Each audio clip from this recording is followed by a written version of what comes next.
Elijah McCoy was 6 when he was adopted by a white couple in suburban Ohio. His birth mother had passed away in a Detroit shelter, and his file listed no known father. On the drive to his new home, Elijah stared out the window at snow falling on unfamiliar streets. He had 1 backpack, 2 t-shirts, and the sense that he was leaving something behind he'd never get back. Lisa McCoy was a middle school art teacher. Her husband, Richard, taught physics at the local college.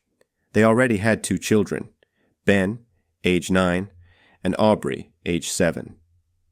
When they welcomed Elijah into their home, they said it was to give him a better life.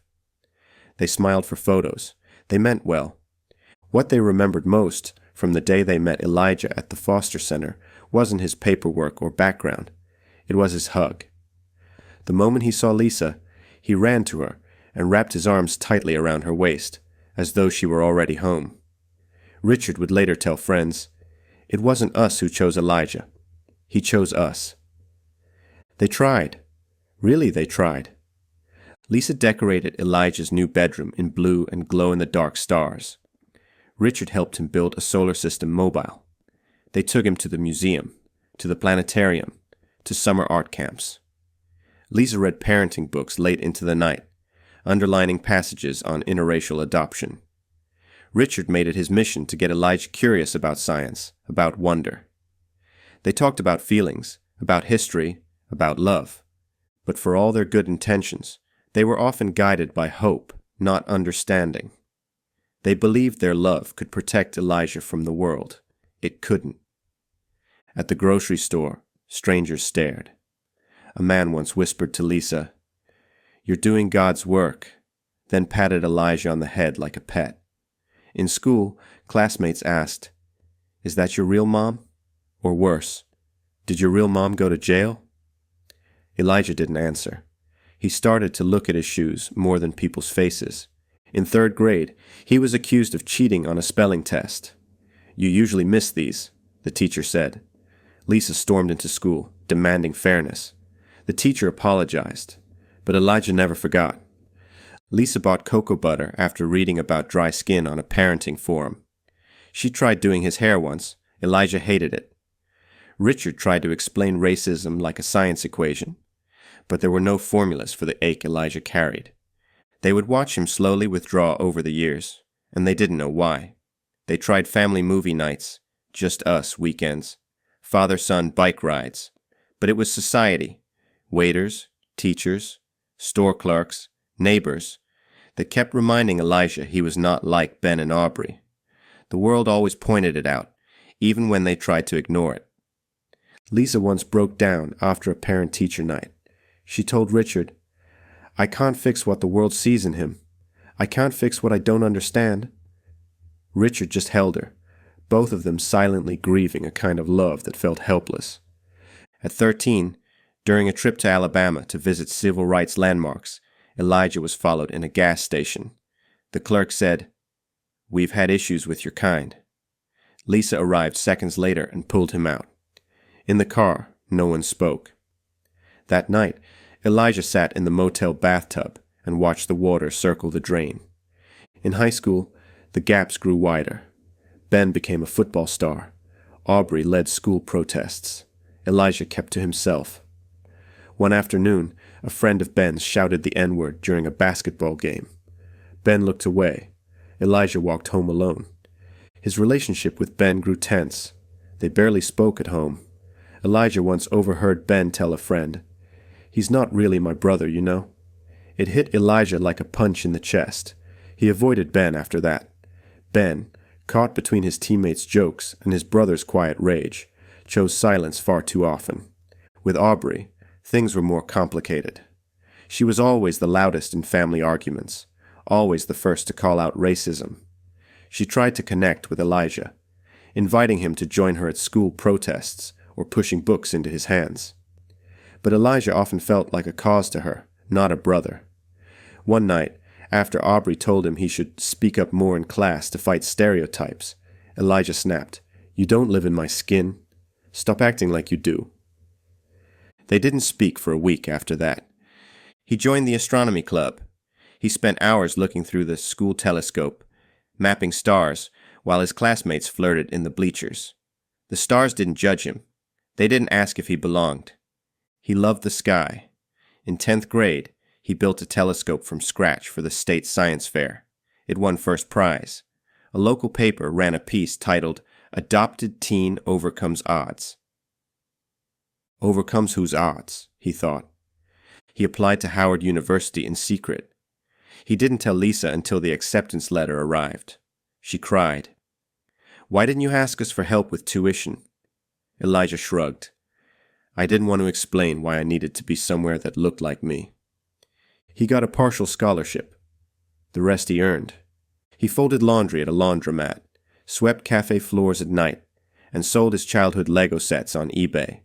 Some nights, he fell asleep at his desk, hungry. He skipped meals to pay bills. Once, he was hospitalized for exhaustion and dehydration. Lisa wanted him to come home. He didn't. Then, one night, a customer left a backpack behind at the cafe. Inside, a laptop and $800 in cash. Elijah returned it. The man turned out to be a board member of a local nonprofit. 3 weeks later, Elijah got a call. A full scholarship from the Black Youth Innovators Fund. The scholarship changed everything. Not just the finances. It changed how Elijah saw himself. The foundation paired him with a mentor, gave him travel grants to attend academic conferences, and even helped him find a summer internship with NASA. For the first time, Elijah felt like the world was catching up to what he'd always known. He had something to give. He began mentoring younger students. He spoke at high schools and helped organize summer science boot camps. He even created a YouTube channel called Star Path, where he taught basic astronomy and answered questions about identity in STEM. It became surprisingly popular. During his junior year, while going through a box of his childhood drawings in Lisa's attic, he found a sealed envelope. Inside was a letter, faded, written in rushed cursive. It was from his birth mother. Dated 2 days before her death, it read, "You were meant for greatness, Elijah. Even if I can't stay to see it, don't forget who you are." Lisa admitted she'd kept it, unsure if or when to share it. Elijah didn't say anything for a long while. That night, he read the letter again under the stars. At a fundraising for his scholarship program, Elijah met a quiet black teenager named Devin. Bright-eyed, awkward, holding a science book, Elijah offered him a spot in the summer fellowship. Later, the teen's guardian approached him. "You know, you look just like Devin's uncle." A DNA test would later confirm it. Devin was his half-nephew, the son of Elijah's half-sister, whom he'd never known existed. It was like the stars had finally aligned. At Howard, Elijah found his breath again. He met other black adoptees. He met Nina, who said, "I didn't know who I was until I left home." He met Dr. Adeyemi, who told him, "Blackness isn't a burden, it's a blueprint." He started therapy. He began unlearning shame. He journaled. He painted again. He built a group chat called Orbit, where students who felt disconnected shared everything, from hair tips to heartbreak. He studied hard. He burned out. He cried in the library once after failing a test, but he stayed. Dating was another minefield. At first, he dated white girls, like the ones he'd grown up around. They liked his smile, said he was not like other black guys, and touched his hair without asking. One girl told him her father wouldn't be okay with him being serious. Just casual is fine, right? Another time, at a dinner with her family, her uncle asked if Elijah had ever been in trouble with the police. "Just curious," he said, laughing. Elijah smiled through the meal, but left early. He cried in his dorm bathroom for an hour. He dated less after that. He poured himself into his work, trying to find love in the stars instead. Still, he couldn't shake the loneliness. He often wondered if he was too complicated for anyone to really love. Then came Naomi.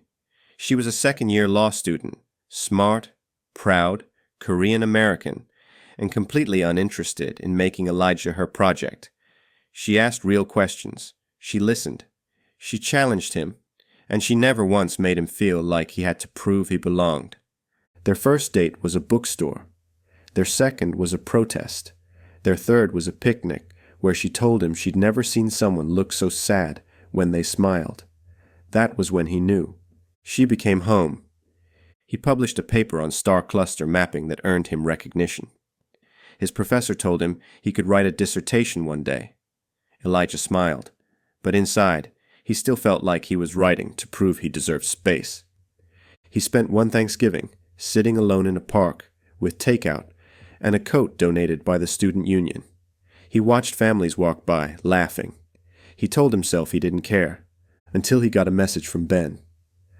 "I have a son now. He's mixed, and I'm scared. I finally get what you were up against. I'm sorry. Please talk to me." Elijah stared at the message all night. In the morning, he replied, "Okay." They met at a coffee shop. Ben was older, quieter. He brought photos. He cried. "I thought staying out of it was neutral," he said. "But silence was a choice, and I made the wrong one." Elijah didn't forgive him that day, but he didn't walk away. A month later, Lisa sent a letter. "I thought loving you was enough. It wasn't. I see that now. Please come home."